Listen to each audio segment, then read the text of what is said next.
there's a follow-on to the Me Too movement, which is called the Time's Up movement, which is a movement to try to empower women to participate more broadly in politics. And as you said, people who would never have seen themselves as candidates before are running for the first time. I am struck by this incredibly unexpected crash test of our Constitution and our institutions all at the same time. A lot of things that most of us took for granted that were in the Constitution aren't. And it was like, oh, that can't possibly happen because it's protected by the Constitution. And then you're looking through the Constitution, you're like, oh, actually, that was just norms.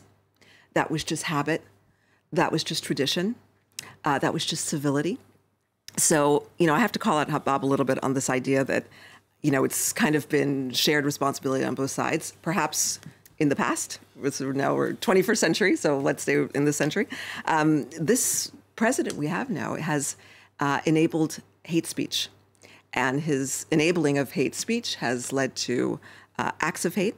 And unlike the 1960s, and maybe specifically 1968, where it was a very marked time, we have had this slow-moving constitutional crisis, which is very difficult to detect on a daily basis because it's absolutely every single day. And I hear that, but what I'm puzzled by is that most Americans, it appears, if you look at the polls, don't share that sense of outrage that you clearly have. Because we have outrage fatigue.